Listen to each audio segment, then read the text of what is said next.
Hey, Alan here from Untitled Chapter. So we're out here on our range today because we want to talk about something. We have a lot of new shooters that come around. Lots and lots of new shooters. Now for you guys who are veterans and understand the difference between range ammo and defensive ammo, you might want to go watch an episode of Gilligan's Island, because this may be kind of boring for you. But for the new folks who don't understand, we want to try to explain it a little bit, okay? So a lot of times we hear people come in, they say, I'm looking for 9mm ammunition. What do you want? You looking for range ammo? You looking for defensive ammo, hollow points? What are you looking for? I'm just looking for 9mm. Okay, well, there's a difference between these rounds. Without getting too much out in the weeds on this, because it is actually kind of a big subject, we thought it'd be good to just kind of demonstrate and talk a little bit, kind of briefly, about what the differences are. This is a 9mm range round, full metal jacket.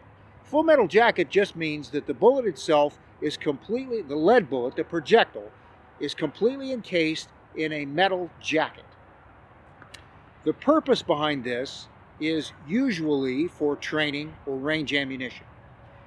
Do not mistake the fact that it is lethal. It is absolutely lethal. You kill somebody with this.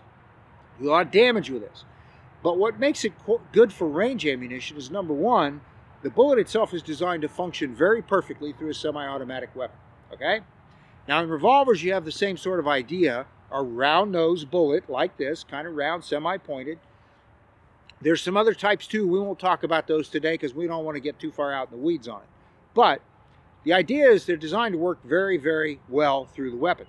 Now, this ammunition tends to be very inexpensive compared to its counterpart, a hollow point round. This is a hollow point round. Both of these projectiles, the projectile themselves, the bullet, the actual thing that flies out, weighs 115 grains, either one of these. That's grains, not grams. 115 grains. So both of these things are the same specification as far as that goes, how fast they go and all that, okay? Round nose bullet, hollow point bullet. Hollow point bullet has a hollow cavity in it. The purpose behind that is when it enters something, like flesh, for example, not to be morbid, but we got to talk about this. It fills up that cavity and causes the bullet to open up and expand. That has two positive effects. And one of the reasons why you want to use this for defensive use is those two positive effects. One, how deep it goes. Two, how big of a hole it makes. That's how handgun ammunition works. That's how it wounds. How deep it goes, penetration. The size of hole it makes, or the cavity that it makes as it goes in. This, and you're going to see this when we shoot this here in a minute, this has a tendency to just keep right on going. It just goes right through. A lot of penetration here. Not necessarily bad, but a lot of penetration. Hollow point, less penetration. The idea is we're trying to optimize penetration. Get enough without getting too much. And at the same time, because of this bullet's going to expand, we're going to get a bigger hole than this, which of course means more damage, right? That's the idea.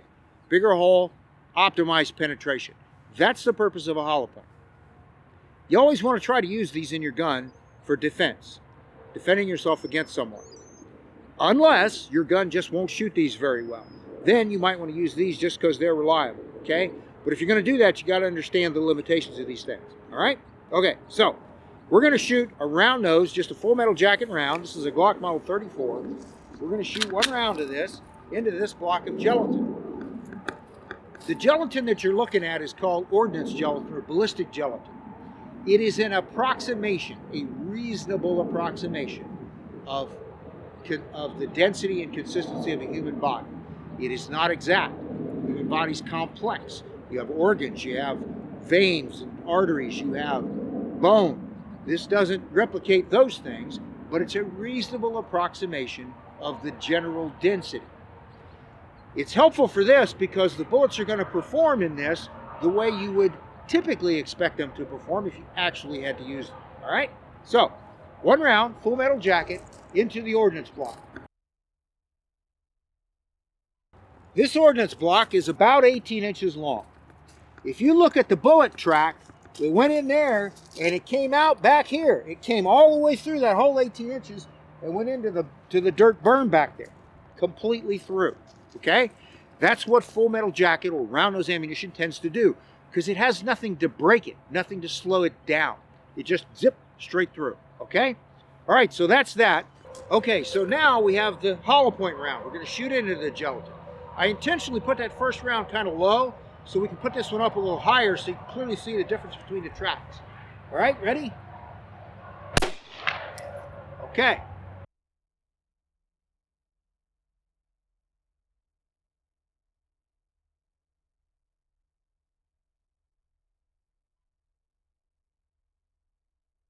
Let's take a look at our ordnance gelatin block. Okay, this is a perfect illustration of the difference between these two. First round, in there, out there, all the way through. Second round, stopped right there. So if it's about 18 inches or so, we got what, 9 or 10 inches of penetration right there? Something like that. There's the bullet right in there. So it went in here, and you can see the difference between the tracks. This is a very narrow track, small hole. This is a much wider track, a bigger hole. And then it kind of comes over here and stops. Okay. Round nose ammunition. Bang.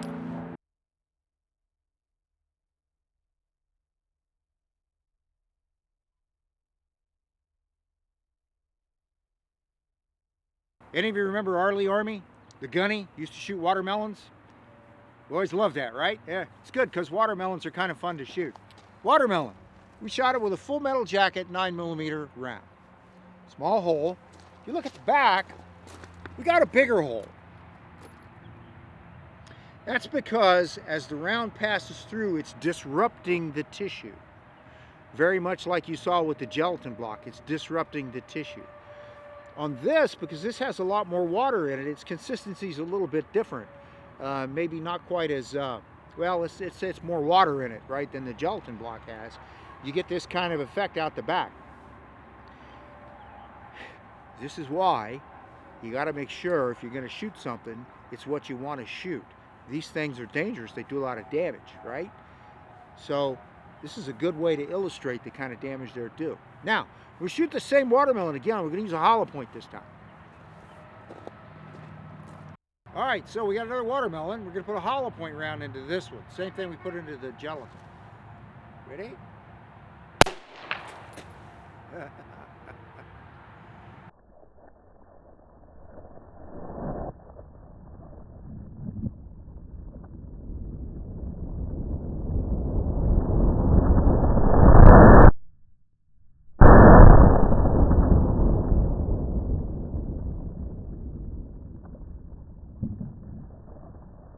See the difference?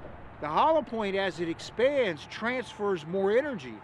In the first one, we shot a hole through it, blew out the back a little. In this one, we blew the thing completely in 3 pieces. So that's the difference. Beautiful way to illustrate the difference. Okay, so this is the hollow point, the 115 grain hollow point that we shot into the gelatin block. We cut this out. That's what happens. So if you look at the base of that round, look at that just that round base. That's how big it was when it started. But as the material fills it up and pushes that soft lead out against that metal jacket, you get this. It expands. That is easily twice or a little more bigger than it was when it actually first started. And that's why you use a hollow point. Bigger hole with controlled penetration. Perfect illustration of how these 2 rounds work. The hollow point, as it expands, makes a bigger hole, does more damage. And I don't know if you could see it or not, but when the hollow point hit the gelatin block, the block bounced, moved much more than it did when the other one went through, because the other one just zipped straight through. This one, because it's expanding, it's damaging the block more, causes more trauma to the block, plus it has a braking effect. As it opens up, it starts slowing down. So we get optimal penetration. We get it to stop in the block. That's what you want. You don't want the round to go completely through and out the other side. Could be a hazard to somebody else. You shoot this person, again, not to be morbid, but you got to talk about this. You shoot this person, you're shooting them because you're trying to stop them from doing whatever it was that caused you to have to shoot them in the first place. Okay? The hollow point has a better chance of doing that with the correct hit. It's not going to penetrate, so it dumps all of its energy into the target. That round nose bullet still had energy when it left and went into the backstop. So some of the energy from the round, some of the impact from the round hit back there. The hollow point dumped every last pound of energy it has into the block or into the target. That is how this stuff is supposed to work. Okay? So just basic fundamental, round nose ammunition versus hollow point. That's the difference. Again, can you use round nose ammunition for defense? Yeah, you can. It's not the best choice. Hollow points are always better if as long as your gun's going to work properly with them. Defensive guns got to work before anything else. Sometimes people come in and they have a really old gun. Sometimes round nose ammunition is better to use for that simply because it ain't going to work with hollow points. It was never designed to work with hollow points. If that's the case, that's fine.